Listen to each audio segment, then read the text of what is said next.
GPSC STI સિરીઝમાં 2019ના આપણે previous year જે પેપર છે 2019નું તેના એમસીક્યુઝ જોઈ રહ્યા હતા વિથ એક્સપ્લેનેશન. તો એમાં જ આગળ વધ્યા. દેશના લોકો ઉદ્યોગોની બીમારી એટલે કે ઇન્ડસ્ટ્રીયલ સિકનેસ ઘટાડવા માટે વાણિજ્યિક બેન્કોએ જે પગલાં લીધા તે નીચેનામાંથી કયા વિધાનોમાં સાચા છે, કયા પગલાં સાચા છે તે તમારે કહેવાનું છે.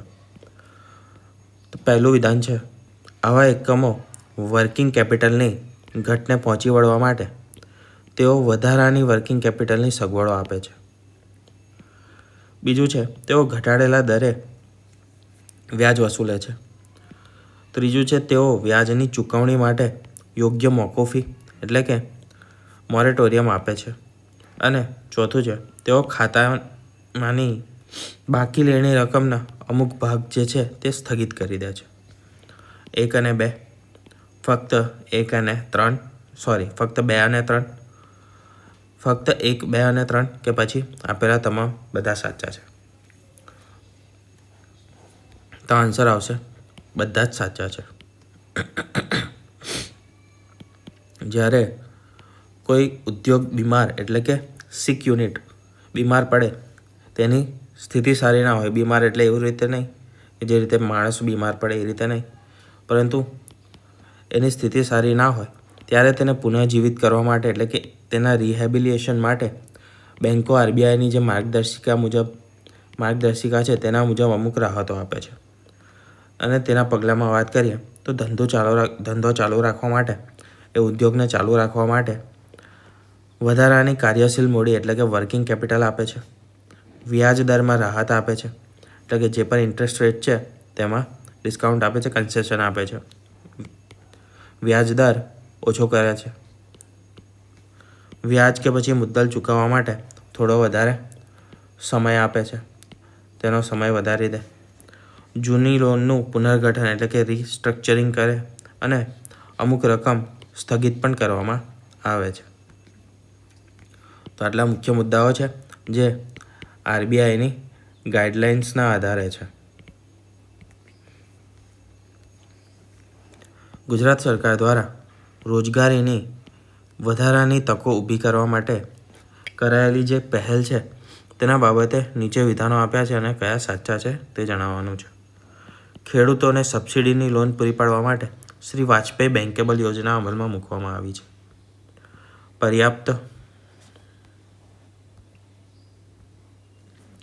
પર્યાપ્ત આવક અને સ્વરોજગાર મેળવી શકાય તે માટે માનવ કલ્યાણ યોજના અને વધારાની સાધન સામગ્રી આર્થિક રીતે પછાત વર્ગના સમુદાયને પૂરી પાડવામાં આવે છે.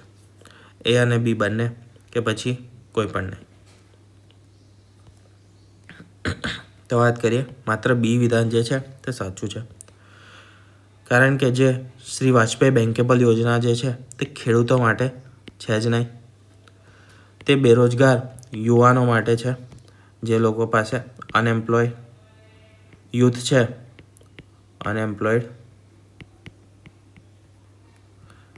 છે, તેના માટે છે, બેરોજગાર યુવાનો માટે છે. તેઓ પોતાનો ઉદ્યોગ, સેવા કે પછી વેપાર શરૂ કરવા માગતા હોય જેમાં કુટીર ઉદ્યોગોને લોન અને સબસિડી મળે છે. તો શ્રી વાજપેયી બેન્કેબલ યોજના પહેલી વસ્તુ યાદ રાખવાની કોના માટે છે, તો તે છે બેરોજગાર યુવાનો માટે છે. યુવાનોને શું મદદ કરે છે, તો જે પણ બેરોજગાર યુવાનો છે તે લોકોને પોતાનો ઉદ્યોગ, કોઈ પણ સેવા આધારિત વ્યવસાય કે પછી વેપાર શરૂ કરવો હોય તો તેના માટે લોન અને તેના પર સબસિડીની વ્યવસ્થા કરે છે. વિધાન બી છે તે સાચું છે. માનવ કલ્યાણ યોજના જે છે તેના હેઠળ આર્થિક રીતે પછાત વર્ગના લોકો જેમ કે સુથાર, લુહાર, દરજી એટલે કે જે લોકો પણ સ્થાયી કે પછી અનઓર્ગેનાઇઝ સેક્ટર જેને આપણે કહીએ, અનઓર્ગેનાઇઝ સેક્ટરમાં કામ કરે છે તે લોકો તો તેમને વ્યવસાય માટે વિના મૂલ્યે એટલે કે ફ્રી ટૂલ કિટ્સ તે લોકોને આપવામાં આવશે. બરાબર. જેને પણ આ રીતના નાના નાના વ્યવસાય કરવા છે, હુનર આધારિત કે પછી એ પ્રકારના અનઓર્ગેનાઇઝ સેક્ટરના, તો તે લોકોને વિના મૂલ્યે જે પણ ક્ષેત્રમાં કામ કરવું હોય તે ક્ષેત્રના ટૂલ કિટ્સ તે લોકોને વિનામૂલ્યે આપવામાં આવશે. તે કઈ યોજના છે? તો તે છે માનવ કલ્યાણ યોજના. હવે વાત કરીએ વિદ્યાલક્ષ્મી બોન્ડ. નીચેના પૈકી કયા વિધાન સાચું કે સાચા છે? તો વિદ્યાલક્ષ્મી બોન્ડમાં તેના અંતર્ગત 50% કરતાં ઓછો કન્યા સાક્ષરતા દર ધરાવતા ગામડા અને શહેરી વિસ્તારોમાં ગરીબી રેખાના કુટુંબો તેમની કન્યાઓને ધોરણ 1માં પ્રવેશ વખતે તેમને 2000નો બોન્ડ આપવામાં આવે છે, જે ધોરણ 8 પૂર્ણ થાય તે લોકોને મળવાપાત્ર હોય છે. એટલે કે જ્યારે ધોરણ 1માં તેમને તે પરિવાર છોકરીને શાળામાં પ્રવેશ આપે ત્યારે તેમને એક બોન્ડ આપવામાં આવશે અને તે હશે 2000 રૂપિયાનું. અને તે મળશે ક્યારે? તો જ્યારે 8મા ધોરણમાં છોકરી પાસ થઈ જશે એ વખતે તેમને મળશે. 2017-18 પ્રમાણે આશરે 5 લાખ કન્યાઓ વિદ્યાલક્ષ્મી બોન્ડ પૂરા પાડવામાં આવ્યા છે. 1 અને 2 બંને સાચા છે કે પછી કોઈ પણ સાચું નથી? તો બંને વિધાનો છે તે સાચા છે. કન્યા કેળવણીને પ્રોત્સાહન આપવું અને ડ્રોપઆઉટ રેશિયોને ઘટાડવું. હવે જે 2000 રૂપિયાનો બોન્ડ આપવામાં આવે છે, બરાબર, એ એવી જ રીતે સેટ કરવામાં આવ્યો છે કે જ્યારે સ્ટાન્ડર્ડ પહેલા ધોરણમાં તેમનો પ્રવેશ થશે એ વખતે તેમને આપવામાં આવશે અને તે પાકશે ક્યારે, મતલબ તેના પૈસા ક્યારે મળશે? તો તે મળશે જ્યારે ધોરણ 8 સુધી તે ભણી રહેશે, પાસ થઈ જશે ત્યારે મળશે. બરાબર. ધોરણ 8 પાસ થશે, ભણી રહેશે ત્યારે મળશે. જો કોઈ વચ્ચેથી 5 ધોરણ ભણાવીને છોડી દે છે સ્કૂલ, બરાબર, શાળા છોડી દે છે, કે પછી ધોરણ 6 સુધી ભણાવીને 4 સુધી ભણાવીને નીકળી જાય છે, ડ્રોપ આઉટ થઈ જાય છે, તો એ લોકોને આ બોન્ડ નહીં મળે. જો એ રીતે સેટ કરવામાં આવ્યો છે જેથી ડ્રોપ આઉટ રેશિયોનો ઘટાડો કરી શકાય અને સાક્ષરતા દરમાં વધારી શકાય. સ્ત્રી સાક્ષરતા દરમાં જે પણ ગ્રામ્ય વિસ્તારમાં સ્ત્રી સાક્ષરતા દર 35% અત્યારે સુધારીને ઓછો દર થોડો ધ્યાનમાં લેવાય છે. નક્કી કરવામાં આવ્યો તો 35%, અત્યારે તેનાથી પણ ઓછો દર ધ્યાને લેવાય છે. 35%થી ઓછો હોય ત્યાં આગળ BPL પરિવારની દીકરીઓને ધોરણ 1માં પ્રવેશ વખતે 2000નો નર્મદા નિધિ બોન્ડ અપાય છે. કયો બોન્ડ અપાય છે? નર્મદા નિધિ બોન્ડ. તો આ નામ પણ યાદ રાખજો, એના પરથી પણ કદાચ પૂછાઈ જાય. દીકરી ધોરણ 8 પાસ કરે ત્યારે વ્યાજ સહિત રકમ તેને પરત આપવામાં આવે છે. બેલેન્સ ઓફ પેમેન્ટ એટલે કે BOP તરીકે આપણે જેને ઓળખીએ છીએ અર્થશાસ્ત્રમાં, તે બેલેન્સ ઓફ પેમેન્ટના પરિપ્રેક્ષ્યમાં નાણાકીય અભિગમ એટલે કે મોનેટરી અપ્રોચના સંદર્ભે કયા વિધાનો સાચા છે તે તમારે જણાવવાનું છે. તો દેશમાં નાણાંના અધિક પુરવઠાને કારણે બેલેન્સ ઓફ પેમેન્ટની ખાધ સર્જાય છે. નાણાંની વધુ માંગમાંથી BOP સરપ્લસ ઉદ્ભવે છે. અને ત્રીજું છે કે BOPનું સંતુલન લાંબા ગાળે સ્વાભાવિકપણે ગોઠવાઈ જાય છે. ફક્ત 1 અને 2, ફક્ત 1, 3 કે પછી ઉપરના પૈકી એક પણ નહીં. તો જોઈએ 3 જે છે તે સાચા છે. જો લોકો પાસે પૈસાનો પુરવઠો એટલે કે લોકો પાસે પૈસા વધી જાય ત્યારે લોકો શું કરશે? તો વધારે વસ્તુ ખરીદશે, વધારે ખર્ચ કરશે, વધુ ખર્ચ થશે. કેમ? તો કે પૈસા વધારે છે તો તેનાથી ખર્ચ વધુ થશે. એનાથી શું થશે? આયાત વધશે, લોકો ખર્ચ વધુ કરશે. હવે પૈસા વધારે છે, બરાબર, લોકો પાસે, કે પછી લોનની સગવડ છે, કોઈ પણ રીતે તેમને પૈસા મળી જાય છે, તો તેનાથી આઈફોનનો ક્રેઝ છે અત્યારે, તો આઈફોન વધારે વપરાય છે. હવે ઇન્ડિયામાં તો ઇન્ડિયાની કંપની તો છે ને, તો તેનાથી શું થશે? આઈફોન વધારે ઇમ્પોર્ટ કરવા પડશે, એને આયાત કરવા પડશે. તો આયાત વધશે અને શું થશે? એના સામે આપણી જે નિકાસ છે તે દરે વધે નહીં, તો નિકાસ ઓછી થશે અને ઇમ્પોર્ટ વધશે. તેનાથી શું થશે? તો વિદેશી હુંડિયામણ છે તે જતું રહેશે અને ખાધ એટલે કે ડેફિસિટ છે તે સર્જાશે. વિદેશી હુંડિયામણ બહાર જશે, આપણા પૈસા બહાર જશે, બરાબર, અને બહારથી હુંડિયામણ ઓછું આવશે. હાલમાં જે 90 રૂપિયા $એ પહોંચી ગયું, એની પાછળનું રીઝન આ છે. આ રીતે નક્કી થાય કે કેટલા રૂપિયાની, 1 રૂપિયા બરાબર કેટલા $. હશે. હવે વસ્તુ કેવી થાય છે કે આપણી નિકાસ છે, બરાબર, તે ઓછી છે. હાલમાં યુએસએ સેન્કશન લગાવ્યા હતા ઇન્ડિયા પર, બરાબર. તો એ સેન્કશન અને એ જે પણ ટેરિફ લગાવ્યા તેના કારણે શું થયું? જે નિકાસ હતી તે વધારે ઓછી થઈ ગઈ. હવે આ જે નિકાસ ઓછી થઈ તેની સામે આયાત તો ઓછી થઈ નહીં, આયાત ઉપરથી વધી જ ગઈ, વધારે આયાત થઈ. એનાથી શું થયું? ટ્રેડ ડેફિસિટ સર્જાયો કે આયાત આપણી વધારે છે અને નિકાસ ઓછી છે. તેનાથી શું થયું? જે પણ આરબીઆઈ પાસે કે ઇન્ડિયા ભારત સરકાર પાસે જે આપણું વિદેશી હુંડિયામણ હતું, બરાબર, $, તેમાં શું થયો? ઘટાડો થયો અને તેનાથી વિદેશી હુંડિયામણ બહાર ગયું, તેનાથી વિદેશી હુંડિયામણમાં ઘટાડો થયો અને રૂપિયાનું અવમૂલ્યન થયું ડોલર સામે, બરાબર. તો આ વિધાન એક આપણું સાચું છે અને આ એક બીઓપીનું મેઇન તમે ડેફિનેશન ગણી શકો. જો નાણાંની માંગ વધે એટલે કે લોકો પૈસા બચાવવા માંગે તો ખર્ચ ઓછો કરશે અને નિકાસ વધારશે. તેનાથી શું થશે? તેનાથી સરપ્લસ સર્જાશે. તો તેનાથી ઊંધી પ્રક્રિયા થશે. આનાથી જે આપણે ડેફિસિટમાં સમજ્યા તેનાથી ઊંધી પ્રક્રિયા થશે સરપ્લસમાં. નાણાકીય અભિગમ માને છે કે બીઓપી જેનું સંતુલન લાંબા ગાળે આપમેળે સુધરી જાય છે. એટલે કે બીઓપી જે છે તે એક સેલ્ફ કરેક્ટિંગ મિકેનિઝમ છે જે પોતાની જાતે જ સુધરી જાય છે, બરાબર, પોતાના જાતે જ સેટ થઈ જાય છે. જળચક્રની વાત કરીએ એટલે કે વોટર સાયકલ, તો તેની એક સંકલ્પના છે જે ખાલી જગ્યા સૂચવે છે. તે તમારે કહેવાનું છે શું સૂચવે છે. જળચક્ર છે, વોટર સાયકલ, તે જીવાવરણ, જલાવરણ, વાતાવરણ અને શિલાવરણની વચ્ચે જળ સંગ્રહ. જીવાવરણ, વાતાવરણ, શિલાવરણ અને જળાવરણની વચ્ચે જળની ગતિ.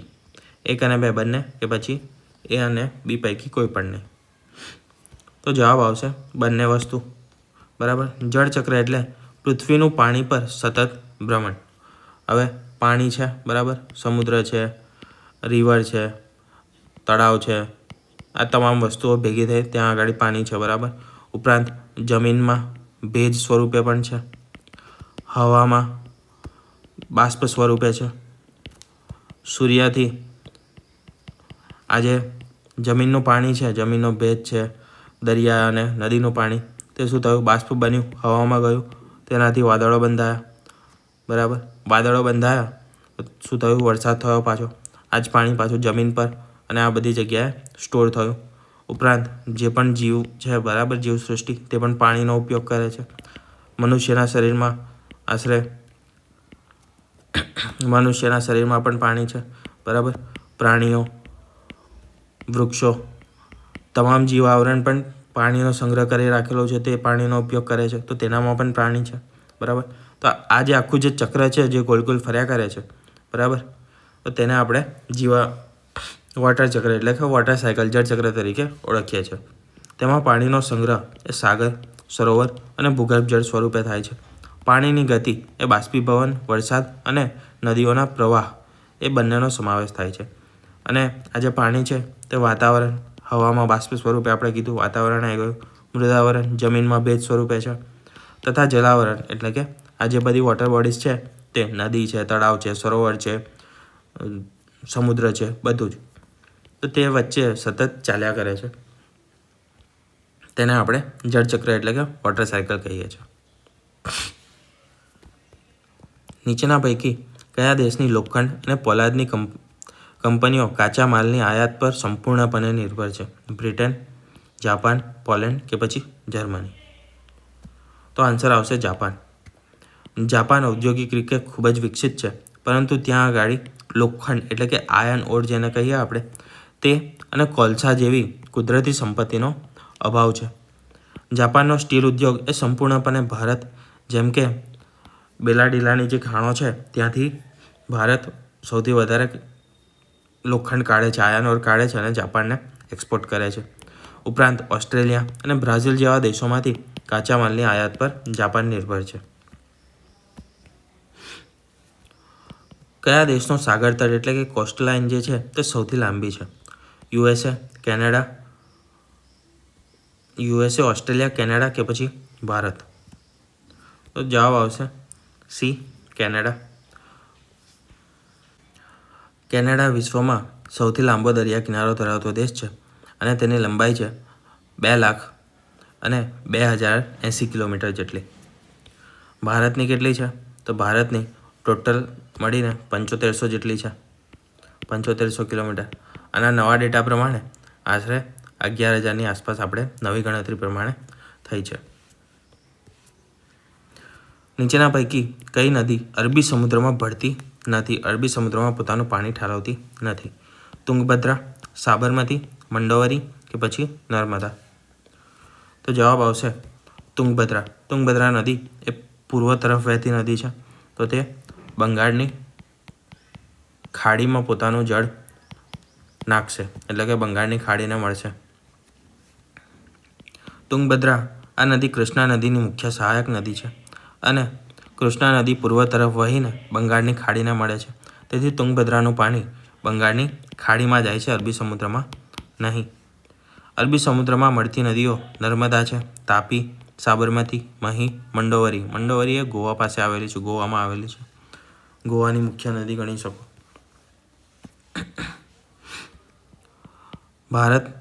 ભારતમાં આયોજન પંચ અને NRSA દ્વારા કેટલા કૃષિ ક્લાઇમેટિક પ્રદેશો એટલે કે એગ્રો ક્લાઇમેટિક ઝોન તરીકે ઓળખી કાઢવામાં આવ્યા છે? 12, 15, 14 કે પછી 16?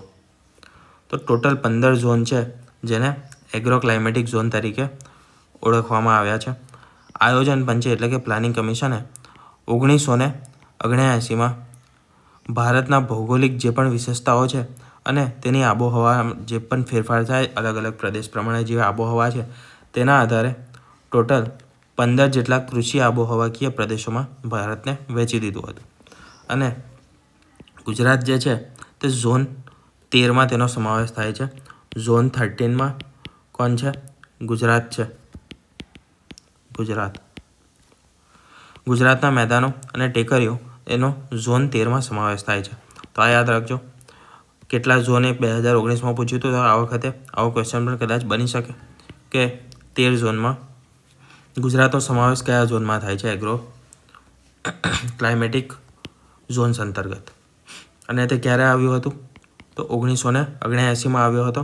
આયોજન પંચ પ્લાનિંગ કમિશન દ્વારા તેને ઓળખવામાં આવ્યા હતા, વહેંચવામાં આવ્યા હતા. ભારતનો નીચેના પૈકી કયો પ્રદેશ રાગી અથવા તો ફિંગર મિલેટ નામનો પાક લેવા માટે પ્રસિદ્ધ છે? ભારતનો વરસાછાયાનો પ્રદેશ, સૌરાષ્ટ્ર, પૂર્વઘાટ કે પછી માળવાનો પ્રદેશ? તો તેમાં આવશે ભારતનો જે વરસાછાયાનો પ્રદેશ છે એ રાગી, જેને આપણે નાગલી તરીકે પણ ઓળખીએ છીએ, તે એક બરછટ અનાજ છે કે પછી તેને ઇંગ્લિશમાં કહીએ તો મિલેટ તરીકે ઓળખીએ છીએ, જે ઓછા વરસાદમાં પણ પાકને પાકી જાય છે. એટલે કે ઓછા વરસાદની જ્યાં આગળ પ્રદેશ છે ત્યાં આગળ આપણે આ પાક લઈ શકીએ છીએ. દક્ષિણ ભારતમાં પશ્ચિમ ઘાટની પાછળનો જે વરસાછાયાનો પ્રદેશ છે એટલે કે રેન શેડો રિજન છે, જેમ કે કર્ણાટક, તેલંગાણા, મહારાષ્ટ્રના અમુક ભાગો, વિદર્ભને એ બધા ભાગો મહારાષ્ટ્રના, ત્યાં આગળ રાગીના ઉત્પાદન માટે એ સર્વશ્રેષ્ઠ પ્રદેશ છે. કર્ણાટક ભારતમાં રાગીનું સૌથી વધુ ઉત્પાદન કરતું રાજ્ય છે. બરાબર. હાલમાં મિલેટ યર પણ જાહેર થયું હતું અને મિલેટ્સ હાલમાં આપણે કરંટ અફેર્સમાં આવતા રહે છે, તો ક્વેશ્ચન કદાચ બને. હવે વાત કરીએ નીચેના પૈકી કયું બંદર એ બેલાડીલાની ખાણોમાંથી લોખંડની કાચી ધાતુ મેળવે છે? મોરમુગા, કંડલા, તુતીકોરીન કે પછી વિશાખાપટ્ટનમ? તો જવાબ આવશે ડી, વિશાખાપટ્ટનમ. બેલાડેલાની જે ખાણો છે તે છત્તીસગઢમાં આવેલી છે અને આ ખાણો ઉચ્ચ કક્ષાના લોખંડ માટે, આયર્ન ઓર માટે જાણીતી છે. નિકાસ: અહીંથી નીકળતું લોખંડ ની સ્લરી પાઇપલાઇન દ્વારા, રેલવે દ્વારા તે જે આંધ્રપ્રદેશ છે તેનું વિશાખાપટ્ટનમ બંદરે લાવવામાં આવે છે અને ત્યાંથી મુખ્યત્વે જાપાનમાં નિકાસ કરવામાં આવે છે. હમણાં આના પહેલાં પણ જોયું હતું કે જાપાને ઇન્ડિયા, ઓસ્ટ્રેલિયા અને એ બધા દેશો પર લોખંડ માટે નિર્ભર છે. સુખોમાજરી અને રાલેગાંવ, સિદ્ધી અને જાંબુઆ એ કોનું આદર્શ ઉદાહરણ છે? વોટરશેડ મેનેજમેન્ટ, કોલ ડિપોઝિશન, કાપવાળી જમીન કે પછી કન્ટુર પ્લાવિંગ? તો એ વોટરશેડ મેનેજમેન્ટનું ઉદાહરણ છે. રાલેગાંવ સિદ્ધી એ મહારાષ્ટ્રમાં અન્ના હજારે દ્વારા ગ્રામીણ વિકાસ અને જળ સંચયનો મોડલ માટે જાણીતું છે. સુખોમાજરી એ હરિયાણાનું છે અને જળ વ્યવસ્થાપન માટે ગામનો કાયાકલ્પ માટે જાણીતું છે. જાબુઆ જે છે તે મધ્યપ્રદેશનું જમીન અને પાણીના સંરક્ષણનું ઉદાહરણ છે. આ ત્રણેય વોટરશેડ મેનેજમેન્ટના સફળ મોડલ છે. હવે વાત કરીએ રાજમહાલ અને દાર્જિલિંગ કોલફિલ્ડ્સ એ કોલસાના ક્ષેત્રો શેના ઉદાહરણ છે? ગોંડવાનાની હારમાળાના, કુડાપાની હારમાળા, વિંધ્યાચલની હારમાળા કે પછી ટર્શિયરી હારમાળા? ક્યાં આગળ આ છે? શું છે જવાબ? આવશે ગોંડવાનાની હારમાળામાં. ભારતનો કોલસો લગભગ 98% જેટલો કોલસો તે ગોંડવાનાના ખડકોમાં છે અને ત્યાંથી આપણે એક્સટ્રેક્ટ કરીએ છીએ, લઈએ છીએ. રાજમહાલ જે ઝારખંડ પાસે આવેલું છે, ઝારખંડમાં આવેલું છે, અને દાર્જિલિંગ જે પશ્ચિમ બંગાળમાં કોલ ક્ષેત્રમાં ગોંડવાના સમયના કોલસાનું ડિપોઝિટ છે. ટર્શિયરી કોલસો એ આસામ અને તમિલનાડુમાં લિગ્નાઇટ સ્વરૂપે આપણને મળે છે.